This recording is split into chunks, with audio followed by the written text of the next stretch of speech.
and 31st of July. These additional flights will cater to demand for repatriation from GCC countries, Malaysia, Singapore, UK, Europe, Kyrgyzstan, and Ukraine.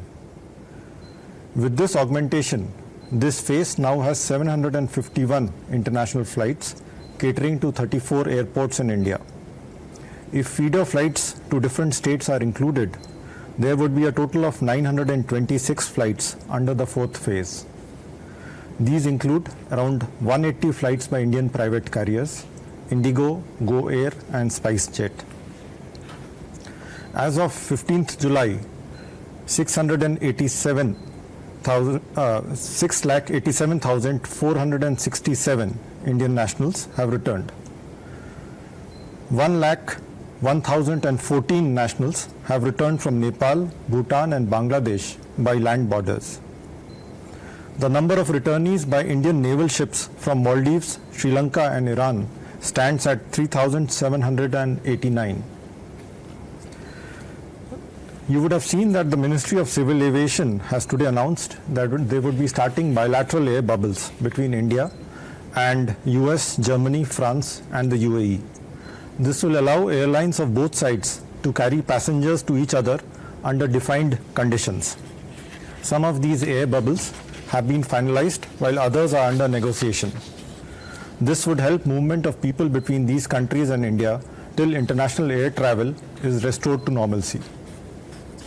Ministry is in regular contact with missions and our posts abroad to monitor the demand for repatriation of stranded Indians and for arranging Vande Bharat mission flights as required, and we are doing this in discussion with the Ministry of Civil Aviation. So this was by way of update on the Vande Bharat mission, and we can now move on to your questions. I'll request Yatin to read them out. So the first set of questions are on Shri Kulbhushan Jadhav. Shailendra Wangu from News 18 has asked, was consular access given to Indian High Commission officials today for Kulbhushan Jadhav? Shrinjoy from Times Now has asked, is India going back to the ICJ on Kulbhushan Jadhav? Geeta Mohan from India Today has asked, any response from Pakistan on India's conditions for access to Kulbhushan Jadhav? Also, Pakistani Parliament is yet to take up the ordinance which allows review petition. In such a scenario, and with the deadline nearing, would Pakistan not be in violation of ICJ ruling yet again? Athar from Times Now has asked, there are only 4 days left before 20th July deadline expires. When is consular access likely? Will we go ahead with access despite Pakistan not extending unimpeded and unrestricted and unsupervised access? What is the likely next step by the government on this? Maha from CNN News 18 has asked, did India get unhindered and unimpeded access to Kulbhushan Jadhav today? Mandira from The Week has asked, is there an update on the Kulbhushan Jadhav case? Report suggests that India will get consular access today. Will India file a petition in Islamabad High Court? On Kulbhushan Jadhav, you would know that we have been requesting for unimpeded, unhindered, and unconditional consular access to him.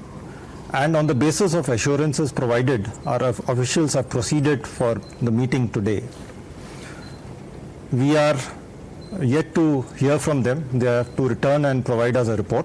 And once we assess the situation based on their report, we will provide our comments. Yatin, you can move on to the next question. So, Siddhant from Beyond has asked, any update on Tablighi Jamaat foreign national? See, Siddhant, on the Tabligh matter, there has been progress. The number of foreign nationals, in fact, a number of them who had been charge sheeted for indulging in Tabligh activities on tourist visa, and they had filed an application for plea bargain in our courts. And the courts have considered their case. The Delhi Metropolitan Magistrate has, on the basis of their application, he has fined a number of journalists, a number of Tablighis, and asked them to leave the country. So the next question is on Daimar Pasha Dam. Madhurendra from News Nation has asked, पाक अधिकृत कश्मीर में चीन के fund से बन रहे dam के निर्माण की शुरुआत हो चुकी है. भारत का अगला कदम क्या होगा? Deepak Ranjan from PTI Pasha has asked, Pakistan के कब्जे वाले कश्मीर में गिलगित बाल्टिस्तान में पाकिस्तान द्वारा चीन के सहयोग से दाइमर बाशा बांध का निर्माण शुरू होने की खबर आई है। मंत्रालय की क्या प्रतिक्रिया है?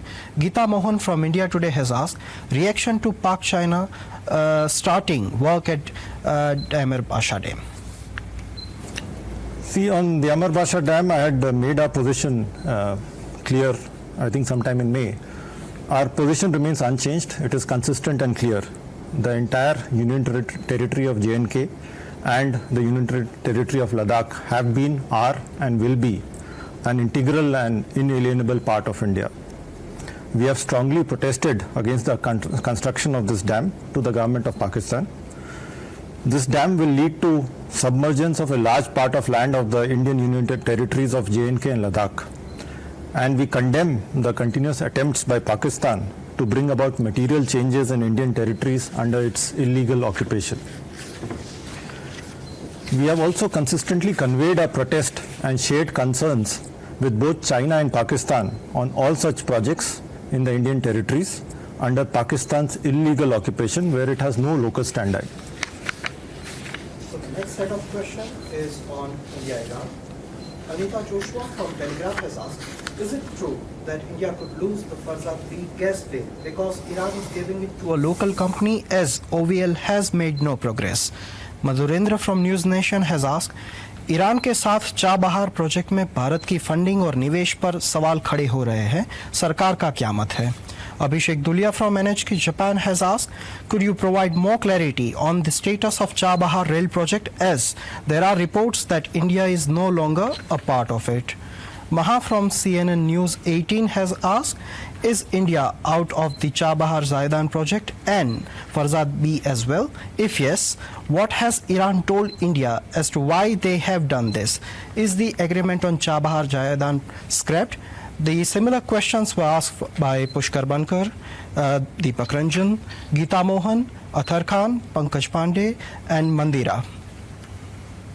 I have a detailed response to this, and we have seen some speculative reports about Chabahar port and the Chabahar Zaidan railway project. See, with regard to the port, you are all aware that a long-standing commitment from 2003 was finally operationalized in 2016.